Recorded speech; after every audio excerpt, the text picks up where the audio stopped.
Hey everyone, welcome to the 432nd episode of the Internet of Things podcast. This is your host, Stacey Higginbotham, and your co-host, Kevin Toffel. And we have a lot to talk about this week. We've got a cybersecurity label from the White House. A lot of news about that. We've got, the bricks. The bricks are in the house.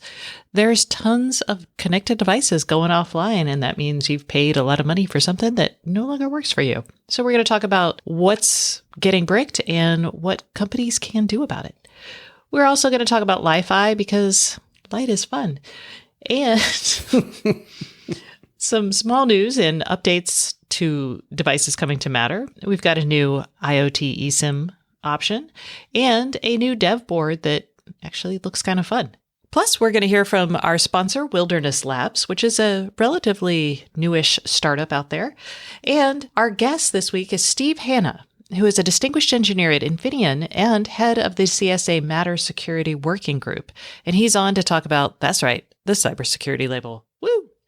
But first, let's hear from our sponsor, Particle. Do you have an idea for a connected product? Apply for a Particle development board and book your prototype on Particle's platform at no cost. Plus, you can benefit from up to 100,000 data operations per month and support for up to 100 devices. Get started today by going to iotpodcast.com/prototype. Okay, Kevin. So I've been waiting for this to happen for, really years, but we did know that the White House was going to introduce what they were calling a cybersecurity label for consumer IoT devices last October. They were like, yes, we're going to do this, and we're going to do it in April. That did not happen, but that's okay, because now, in July, it is happening, sort of.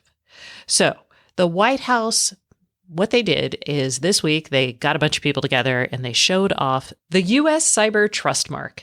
And this is we'll call it a sticker. It's a mark that's going to appear on the box of IoT products to indicate that they have passed a set of security criteria. We're going to talk about what those criteria are in a second. But first, let's talk a little bit about the goals of this project.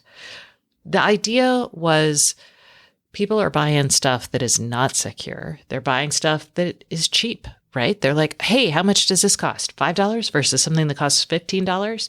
And if you're a manufacturer and you're putting security in, you're probably going to end up having to charge a higher rate for it.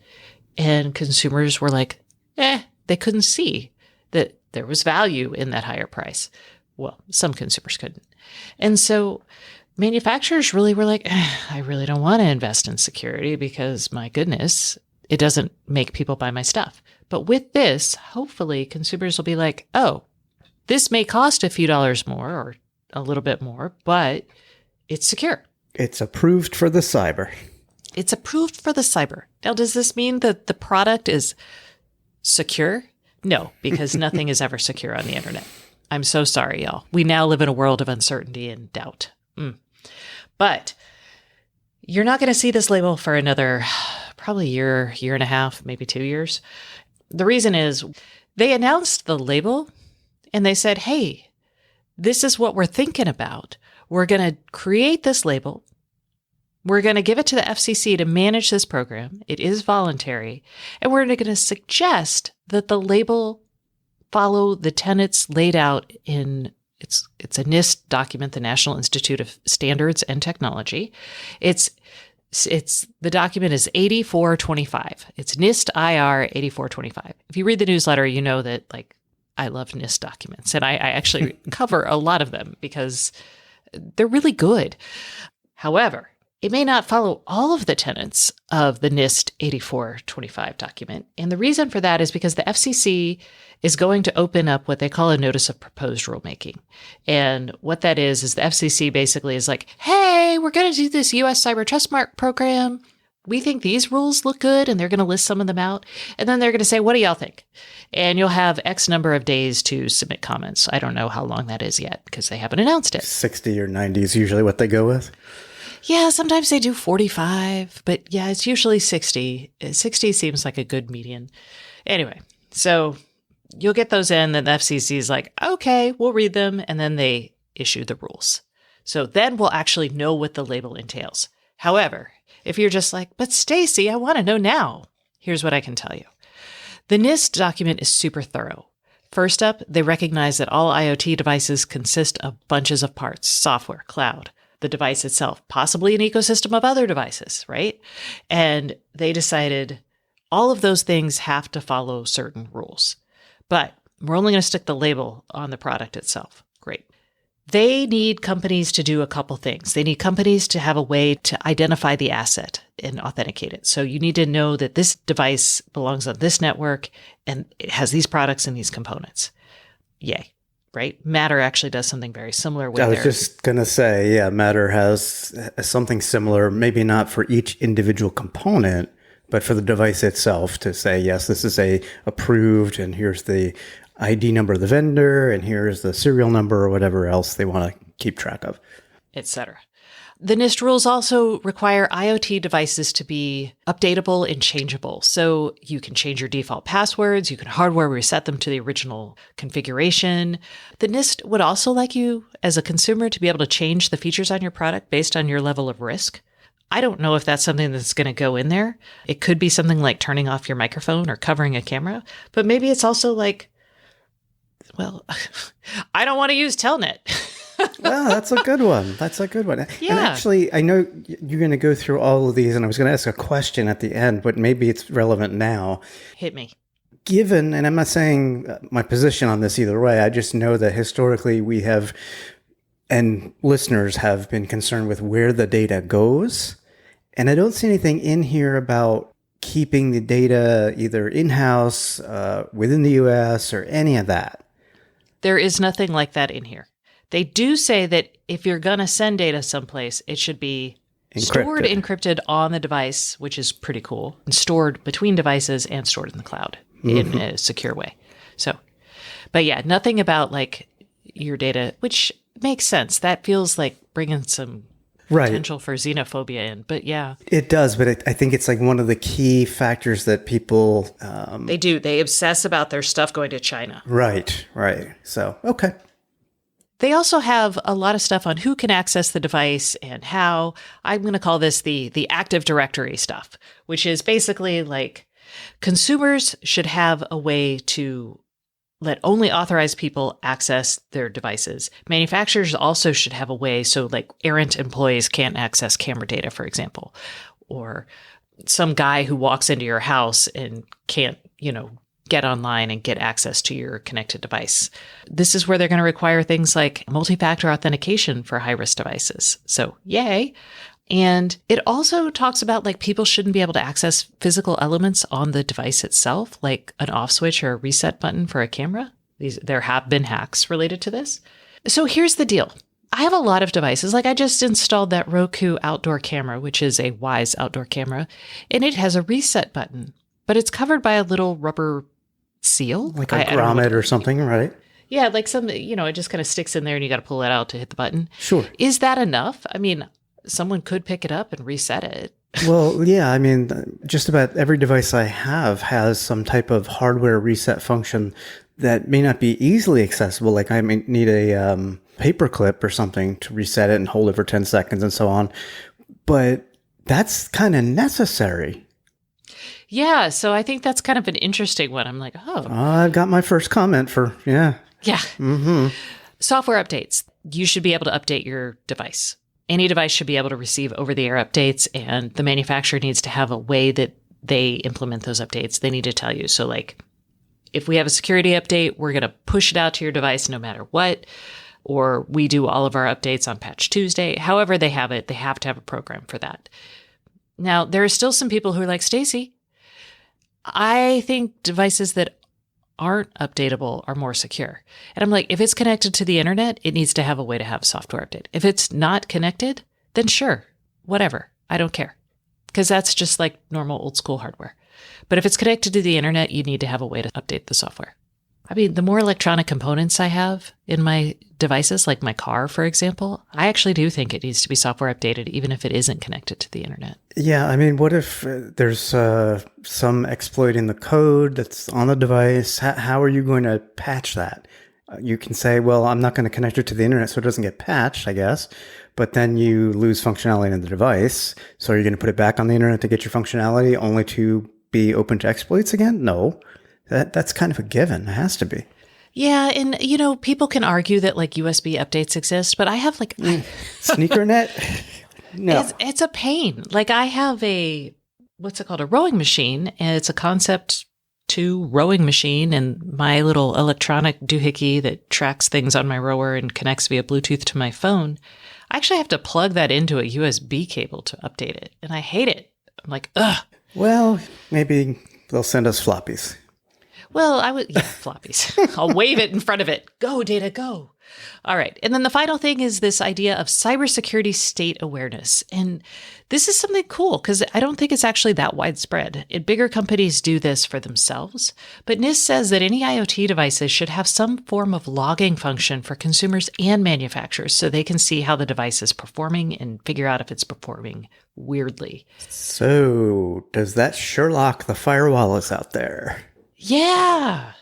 And just so y'all know, because I didn't realize that, I think of it as like AWSing someone, but Sherlocking, it's a term from Apple where they introduce features that kill other features. Yeah, I don't know if Apple was the first, but they do it often enough that it's kind of associated with them. But yeah, basically a third-party company creates some feature, app, device, service, etc., and then a larger company comes along and says, yeah, we've got that in our platform now too, and the third party is left out in the cold.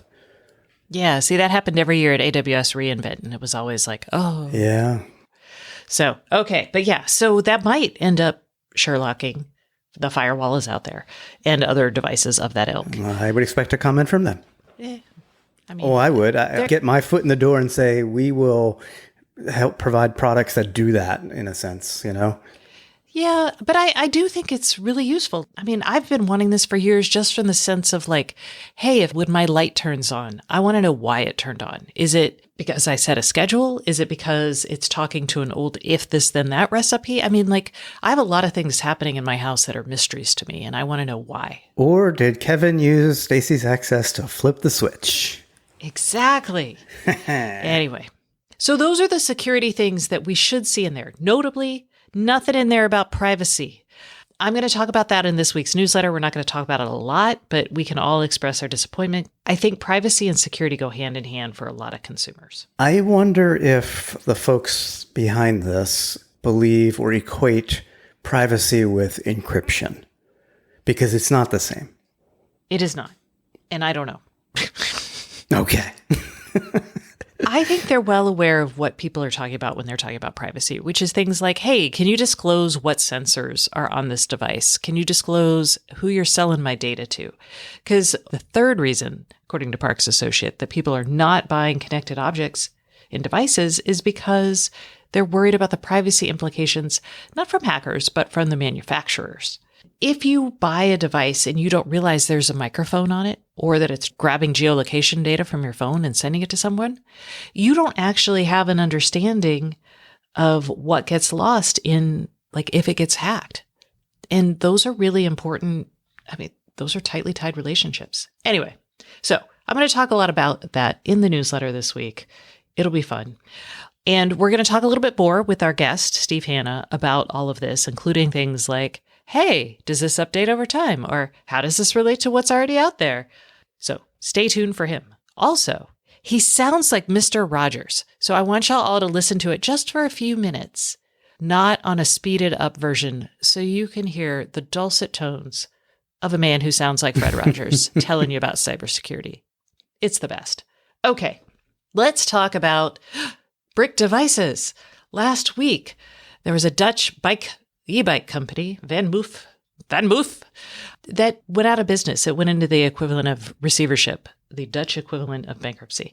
And unfortunately, it's unclear when their servers were going to shut down. And it is really hard to turn on the bike without the app and a security key that comes from the server. Luckily for people, There are other ways to turn on the bike. And a company came out with a kind of workaround to get people like to use their app to turn on the Van Moof bikes. But when a connected device dies real suddenly like this, it's a huge issue. And we've got another example. This is actually from earlier in the month. It's a company, well, it's a device that helps you smoke meats. It is the iCommand barbecue. What would you call this? Controller. It's a barbecue controller in a sense for a very expensive barbecue. Why is it always the expensive products that have these problems and the servers disappear? Poor people don't care about, I mean, they may care about it, but they can't afford $250 or $200 to. I know. I just say that for perspective. The Van Moof e-bike is like $5,000 and the Joe Commando, well, the grill is like $1,600 or $1,700, but the iCommand was like an add-on it was an accessory to the grill that lets you basically get temperature information and time information and program kind of a recipe into it. So you could smoke your meats appropriately, because smoking meat does take a long time.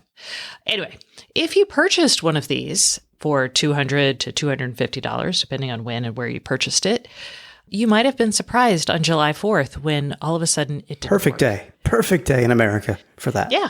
Maybe everyone discovered this on July 4th because they just started grilling and maybe they had turned off a little earlier. Not sure. But everybody went to their grills, busted out their iCommand, and were like, what? It doesn't work. That's because the company behind it, well, the company that bought the company that was behind it, the company that makes the grill and the iCommand, was bought in 2021 by Middleby.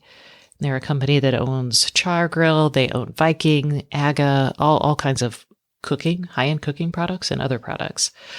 And they just shut it down, apparently.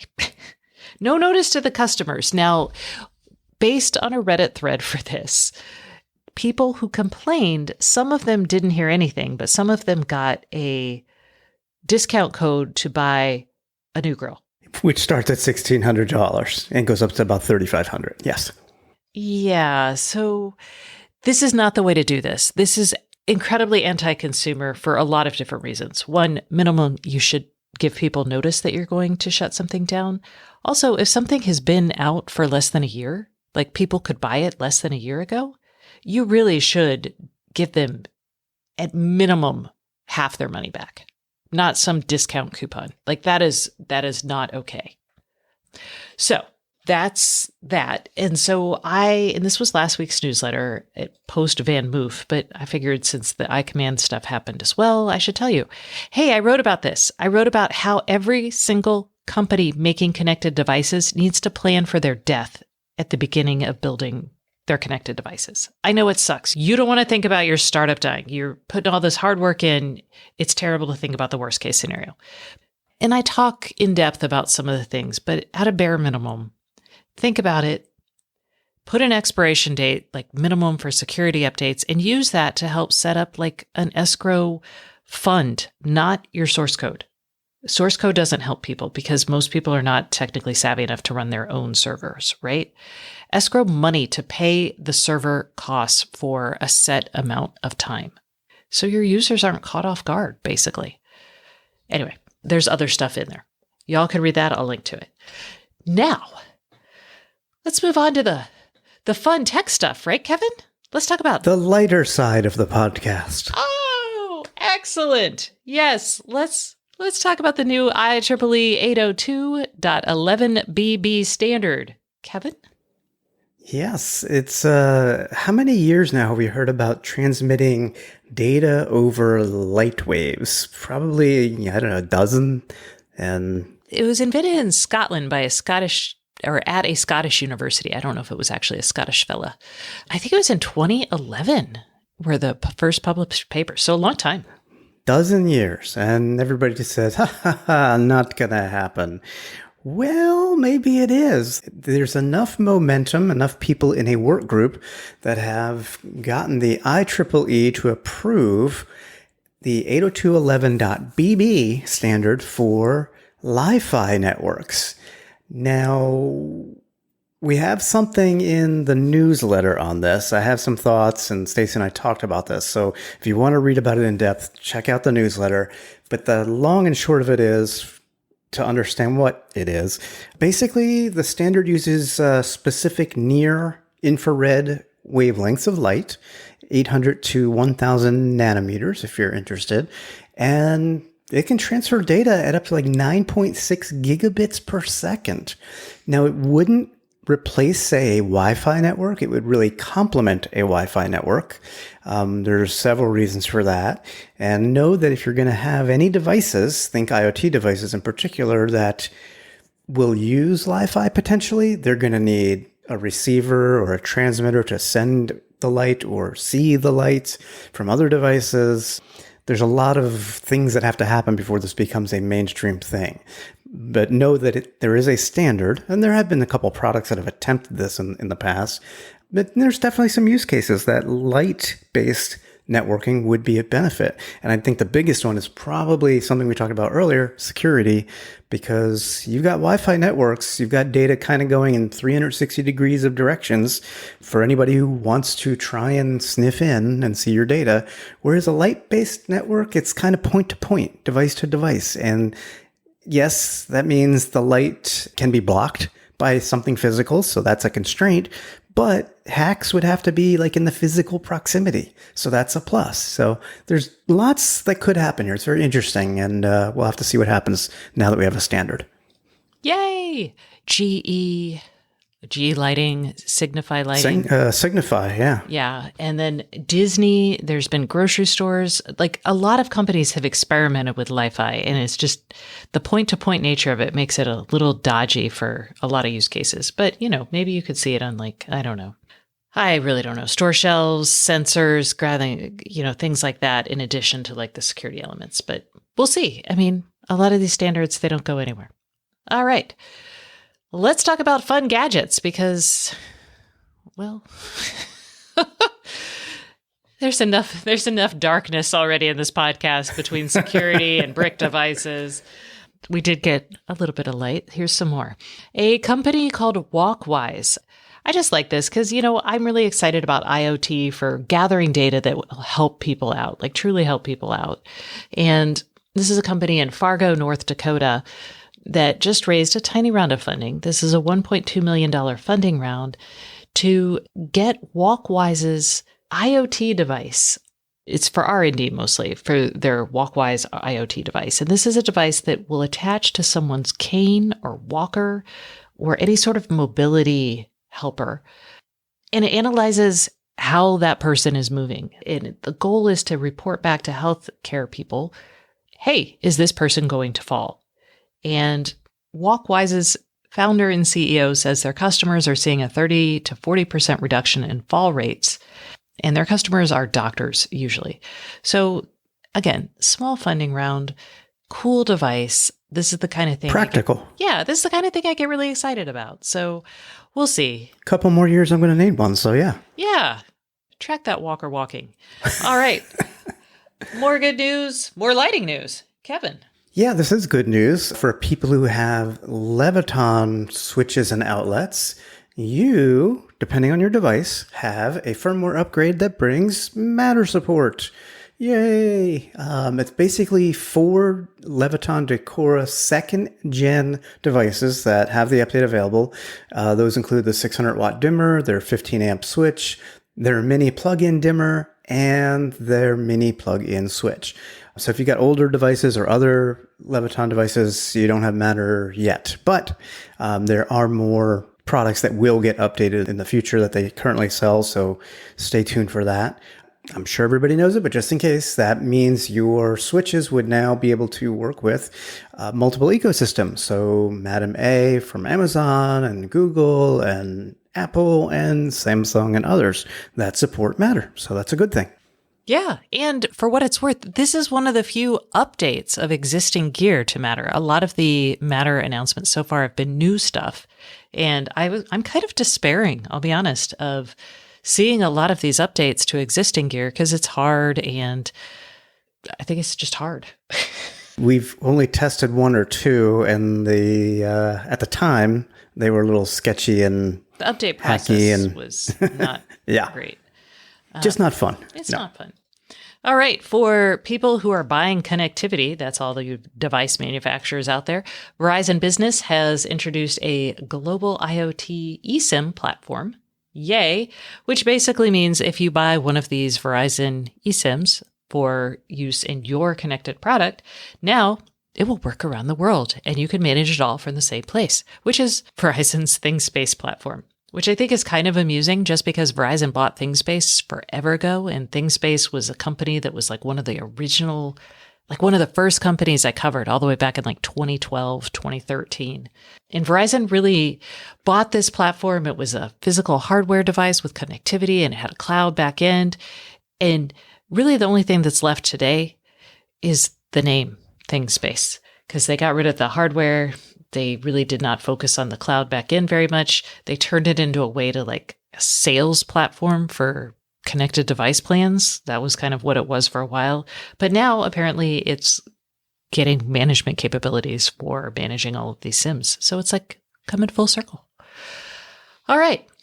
Next up, Arduino and Espressif have created a $18 IoT Nano ESP32 dev board. That was a lot of words. That was a lot of words, but not a lot of cost. 18 or I think $21. They have two versions of it. Having used a bunch of Arduinos, particularly in like a hardware architecture course, I really appreciate this because up to now, I believe all of the Arduinos have used like 8-bit processing chips. And by 8-bit, I mean the types of architecture from the Apple II era. And that's fine. But it has some limitations if you're building something that needs a little more headroom, I guess I would say. Yeah. And this, instead of like kilobits of memory and whatnot, this has 8 meg of PSRAM, 16 meg of flash, has Wi-Fi and Bluetooth LE. It's a full 32-bit chip instead of the old 8-bit Arduinos. Granted, you're still going to use this with the Arduino software and Creative Suite. So you're not going to be like running Linux on this thing. You're going to be using it as you would a typical Arduino. But it gives you, again, a lot more headroom. I think the two versions, one has like 24 headers and one does not. So if you want to breadboard things, you might want to get the one with the headers that you can attach wires to for sensors and lights and such. Yay! And it's going to have both Wi-Fi and Bluetooth. And the ESP32, man, IoT folks love that board. And it's because it combined basically everything you need in a really cheap, cheap form factor. So this is that. All right, that concludes the news segment of the show. But now, stay tuned for the IoT Podcast Hotline. That's right, it's the segment of the show where we hear from you, our listeners. And it is sponsored by Akenza. Create amazing IoT solutions with the Akenza low-code IoT platform, including an extensive library of device payload decoders, LoRaWAN connectivity as a service, a dashboard composer, and more. You can try it for free today at akenza.io. That's AKENZA.io. All right. Now, if you would like to ask us a question or just hear your voice on the podcast, if that's what you want, you have to actually ask us a question. That's why I'm here. Yeah. Give us a call at 512-623-7424, and you will be both entered to win our monthly prize, which this month is a SwitchBot hub and robot button presser. They're fun. Trust me. And you might even hear your question on the show. This week's question comes from Mark. Hey, Stacy. I really enjoy the podcast with you and Kevin. This is Mark from Gettysburg. Got a question for you this week. I've got Philips Hue bulbs all through the house, had them about 3 years, really happy with them. I had a couple of the bulbs out in the garage, and they weren't bright enough, so I got some of the articulating LED bulbs. But I'm looking for a socket that I could put in there to turn those bulbs off. My kids are notoriously bad about turning lights out, and I see a few out there in the market, but I was just wondering if you might have a suggestion. I have Echo Dots, and that's how I normally control most of the bulbs. Like I said, appreciate the podcast. Thanks a lot. So I'm guessing Mark had Philips Hue bulbs out there in the garage. As he said, whatever he had wasn't bright enough. So he put in non-smart or non-connected bulbs, brighter ones. So a smart socket makes sense. Yeah. I mean, a smart socket or even a smart outlet, it's unclear if those are... Or a switch bot to press the light switch. Yeah, what is an articulating LED bulb? Yeah, I didn't get that either. Maybe it's like it's on an arm that he can move them around. We have the podcast microphones on articulating arms, I would say. Yeah, so in that case, you could use a couple things. A smart socket is definitely one. You could also just use a smart outlet. So just throwing that out there. If you want to use a bare bones smart outlet, there's the Matter certified TP-Link Tapo outlets. Those work really well. And you can find them for as low as, I think, $15 or so, sometimes even down to $10 per outlet. For the smart sockets, there's not a lot of like name brand smart sockets out there, I guess. No. And I've never tried any at all. But we did find the closest you get to a name brand is a Wise smart socket. And that actually has a couple features that are kind of fun too.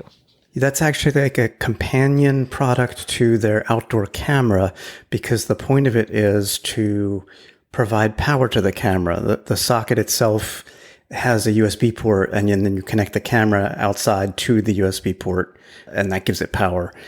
But it is connected, so you could turn it on, turn it off. I mean, we don't look at smart sockets so often because when somebody wants to replace a non-connected light, we generally go with one of two things. A smart bulb, which, okay, that's not going to work here for Mark. But even a smart switch, if those lights are controllable by switches. Yeah, but switches require electricity, like electrical work, wiring. Yeah, those long things. Yeah, a smart outlet is probably the simpler and less expensive way to go. I would agree with you. I just don't know how this is set up. Like, does he have all of those lights on a single switch? In which case, I would just buy one switch. But if not, get a couple of smart outlets. From a smart outlet perspective, because you've got an Echo, you can search on Amazon and you'll be able to actually see when you're looking at them, which ones work with Madam A, because Amazon usually will put something in there. Oh, that's front and center. Yeah. Yeah. So a lot of these don't require hubs.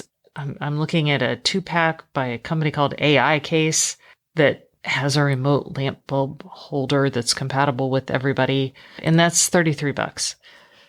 I don't know. It depends on how the lights are plugged in and controlled right now. There's multiple options. That's the good thing. I would go for the simplest and or least expensive option that works with, in his case, Madam A.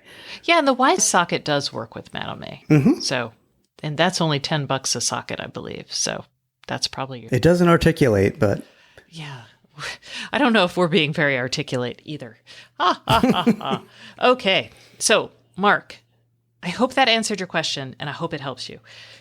If you would like us to hopefully maybe do a better job answering your question, give us a call at 512-623-7424, and you will be entered to win our prize for the month of July, which is a SwitchBot hub and little robot button pusher. Fun. Okay. That concludes that segment of the show, but please stay tuned for our guest, who is Steve Hanna, who is a distinguished engineer at Infineon, head of the CSA Matter Security Working Group, and is going to talk to us in depth about that cybersecurity label. Plus, he sounds like Mr. Rogers. But first, a message from our sponsor. This week's sponsor is Wilderness Labs.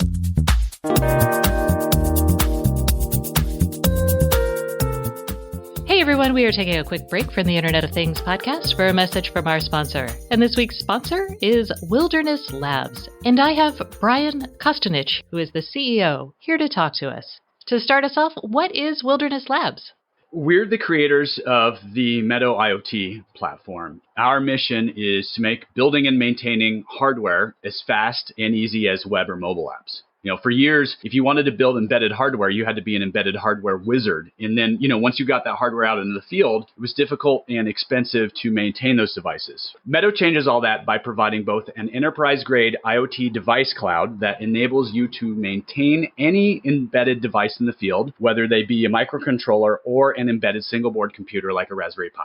as well as an embedded device OS that provides a premium .NET experience on microcontrollers. So with Meadow Cloud, you simply drop in a client library and you get secure over-the-air updates, cryptographic identity, crash reporting and logs, device health monitoring, and advanced data synchronization and forwarding to enterprise data backends such as Azure Event Hubs or things like DataCake.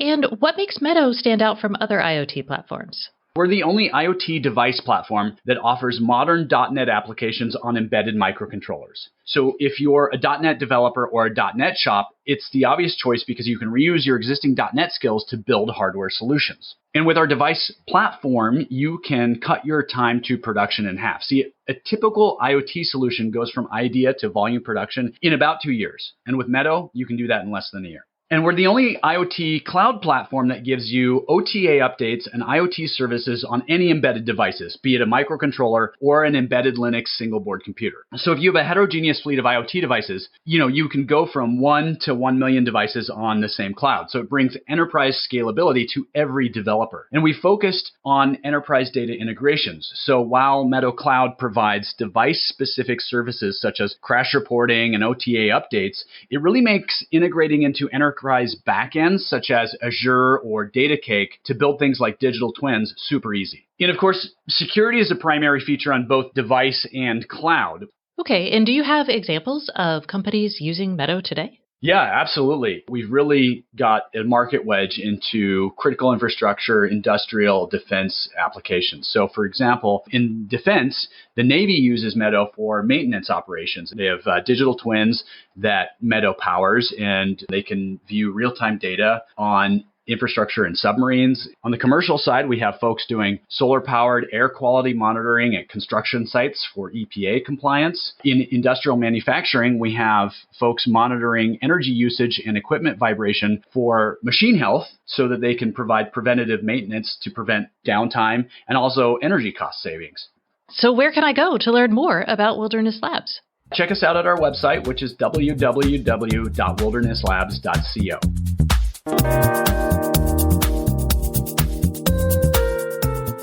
Hey everyone, welcome back to the Internet of Things podcast. This is your host, Stacey Higginbotham, and today's guest is Steve Hanna, who is a distinguished engineer at Infineon and the chair of the Product Security Working Group at the Connectivity Standards Alliance. Hello, Steve. How are you today? I'm doing great. So happy to be with you, Stacey. Well, we are talking about something that both has been a long time coming and is a lot. So, y'all, buckle up. It's going to blow your mind. We already mentioned it so far in the show, but the White House has released its cybersecurity label, which I first heard about maybe in October, and this is the culmination of years of being focused on security. So we're going to talk about why we need this, what the heck it is, how it relates to privacy, and I don't know, maybe some more things. So, Steve, first up, you've been doing security a long time. Let's talk about why the IoT needs something like this. Well, I have been doing security a long time, working on IoT security since before it was called IoT back in the 90s. In all that time, IoT security has been sort of a hot mess. It's just never been where it needs to be. And we have made advancements in those 25 years. Matter was certainly a step forward for secure communications protocols within the IoT.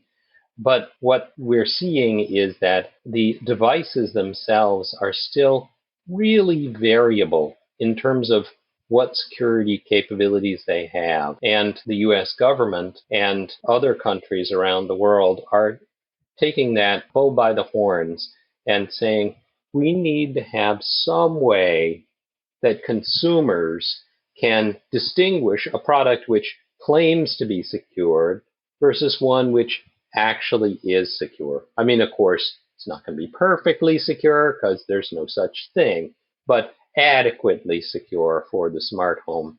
So the U.S. government and others are defining these standards. NIST has one, the U.S. government agency. And now, and it's sort of a culmination of many years of work, as you say, now, or at least in a few years, consumers will be able to look for a label on these devices when they go to buy them to know, oh, this one was checked out and it does meet those requirements. And what is this? Is it like a good housekeeping seal of approval? Is it UL has their gold, bronze, titanium? I'm just making up precious metals now, but they have their varying levels of cybersecurity. Or is it, we have also seen talks of like a nutrition style label. What exactly is it that consumers are going to see? Well, the details are still being worked out, but based on what NIST has published in their document so far, it's not going to be multiple levels and combinations. It's going to be something where there's a logo that you can look for, like an Energy Star logo. It's a voluntary program like Energy Star, although I hope it will become ubiquitous in the US. And the consumer will know, oh, when I see that logo, it means that this thing has been checked out for security and it was good enough to pass. There will, as I understand it, also be a QR code associated with it for those who want to get more details and who want to drill down and say, does it have secure storage? Does it have, or what level of security for that storage, and how is it implemented, and all these sorts of things. So that additional information would be available with the QR code. Got it. For people like me who are just like, yes. Now, let's get into it, Steve, because this is where it gets tough. You mentioned that you've been doing this probably back in the M2M days, it sounds like. We got to explain to people what makes IoT security so hard, and I'll give it a quick go. You've got hardware, you've got software, you've got these things behaving in an ecosystem. And then you also have devices that are very different. Like my connected wearable with its health data is possibly needing a different security level than my connected light bulb or my connected stove, which I actually have all of these things because I'm crazy. Really, I want it to be a little bit more secure than the tiny Wi-Fi connected device that counts the eggs in my refrigerator. So there's a lot to unpack here. So do you want to start with either risk profiles and risk assessments? Do you want to start with the fact that we've got hardware, software, and everything else kind of mucking around in this? Well, as a security professional, I always start with risk, because risk is what we're trying to deal with here. We're trying to reduce the consumer's risk to an acceptable level. And that means, as you said, that some devices, well, the risk is greater than others. Your smoke detectors, you really want to make sure those are operating properly and not getting hacked, versus perhaps that egg counting sensor that you mentioned earlier. And so when we have a higher level of risk, we need a higher level of security capability in the product. And that's baked into the NIST standards. They recognize that. The expectations are just higher there. Now, when we talk about the multiple layers of IoT, we can look at it from a macro level and we can say, okay, there's the device, maybe there's a gateway, and there's the network, and there's the cloud, and there's an app. Or we can look at it in the micro level and we can drill into that device and say, that device has inside of it multiple layers as well. It's got the hardware and some firmware, and it's got the software running on it. So it's sort of like those Russian dolls nested within each other. And if any of those has a flaw, that can potentially be a vulnerability. And that vulnerability may be something that can be exploited by an attacker. When we think about security, we don't expect to get it perfect. So we know that each of these components are going to have some flaws. The software is going to have some bugs. The network is going to have maybe some things that get on the network which aren't friendly. So we have to design our systems with multiple layers of protection. So we would include the chip hardware security for protecting things like cryptographic keys. And then we would include in the software an additional level of protection to make sure, for example, that the data that's being stored on that device is stored securely, perhaps encrypted, and that access controls are in place to make sure that only the right people get access to it. And as we move up the stack through the network, the gateway, the cloud, and the app, similar things apply there as well. So it's really multifaceted. And when you look at the NIST standards in this area, or you look at the ones that are used in the UK or in Singapore or coming in the EU, you'll see that it's what we call defense in depth, multiple layers of protection to keep the bad guys out. Each layer is sort of like a pasta strainer. No layer is completely perfect, but if you take enough pasta strainers and put them together, you can pretty much keep the water in or keep the bad guys out. Yeah, I'm sitting here thinking of pasta strainer, and I'm like, is the pasta the bad stuff? I like the pasta. It's the good stuff, but I like it. You're right. You're sifting through things at different layers.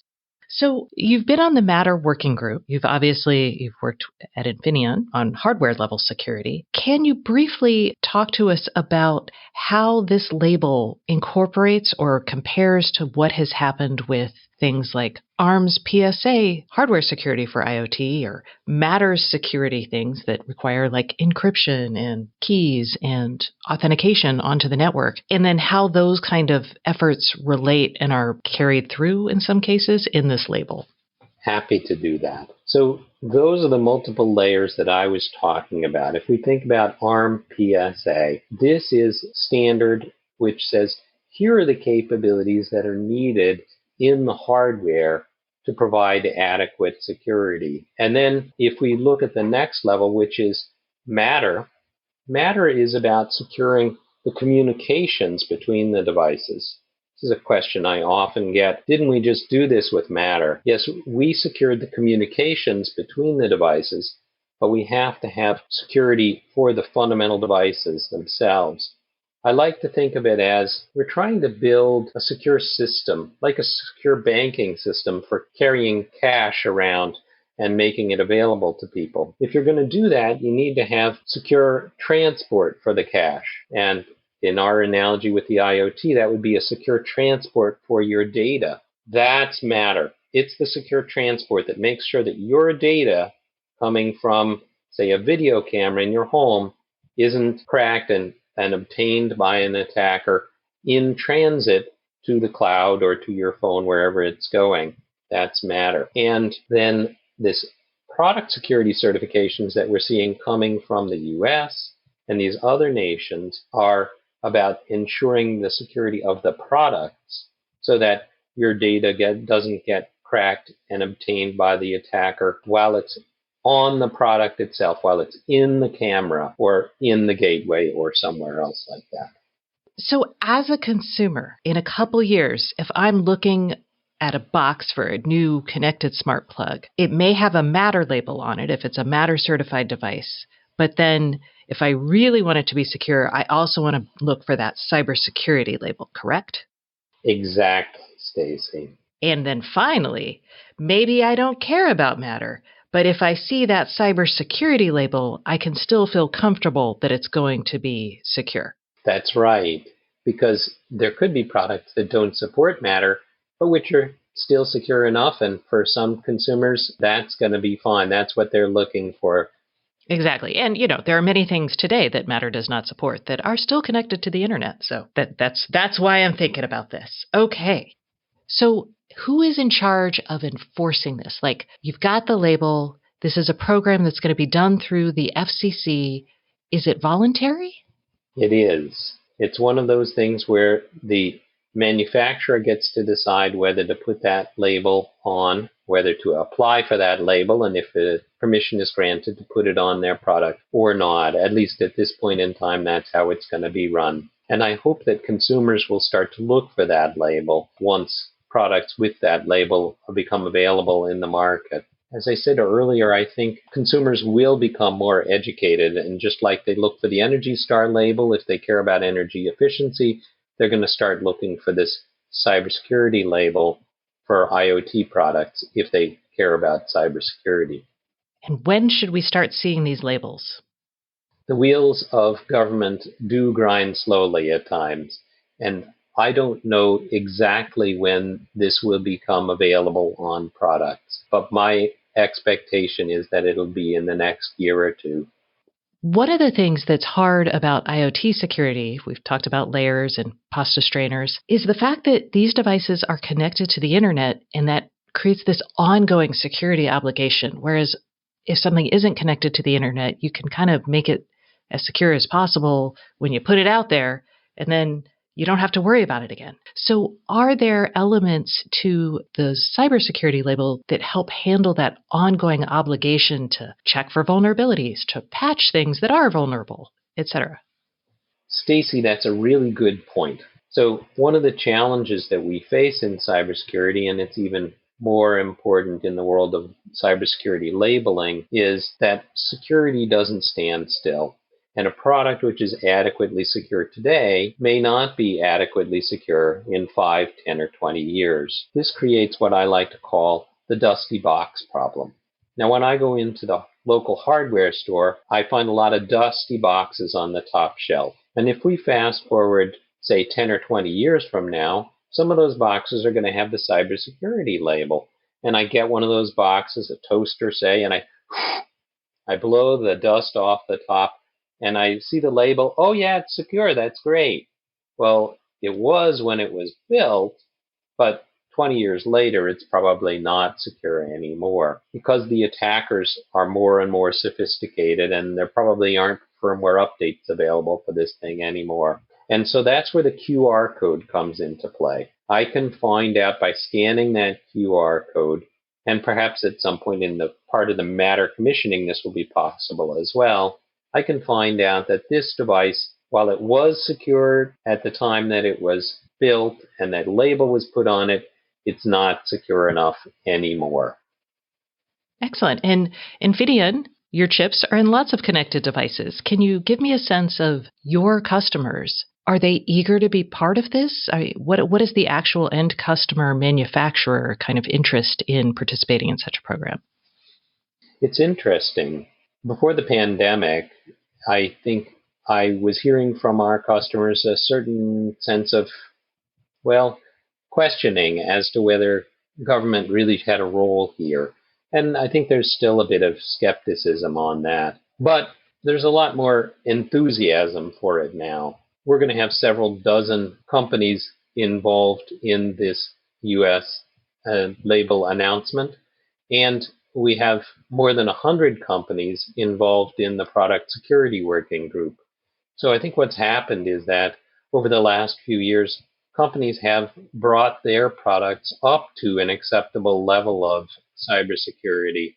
And now they're actually seeking some way to show the consumer that their product is cybersecure and to distinguish it from other products which haven't made that investment.